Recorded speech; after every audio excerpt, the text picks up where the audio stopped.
राज्य में बंद होइथिबा स्कूल नहीं तर्जमा हेब गणशिक्षा मंत्री नित्यानंद गंड एही सूचना दैछंती। मंत्री कहिसंती पूर्व सरकार बंद करिथिबा स्कूल संपर्क में तर्जमा हेब एने रिपोर्ट मगाइबाकू सचिवंकु कुहा जाइछि। जेउठी पिला अछंती बा स्कूल दूर हेउछि से संपर्क में विचार हेब बोली मंत्री कहिसंती। सेभଳି जेउठी आवश्यक पड़िबो सेठी बंद थिबा स्कूल खोला जिवो बोली कहिसंती गणशिक्षा मंत्री।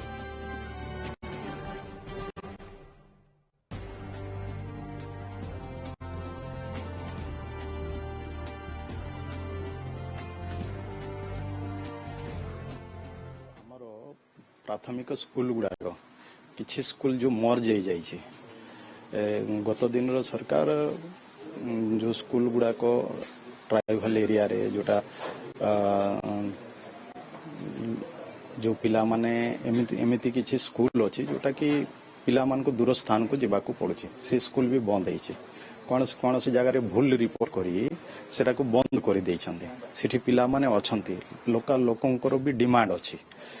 तो आम सरकार आसले आम से स्कूल गुड़ाक जोगुड़ाक इलिजिबल हम से स्कूल गुड़ाक आम बर्तमान आम विभाग रे आम आमर सेक्रेटरी को आम तांको निर्देश करिछु से रिपोर्ट मगाइबे जोगुड़ाक इलिजिबल हम से स्कूल गुड़ाक आम रीओपन पाए आम निष्पत्ति नबु।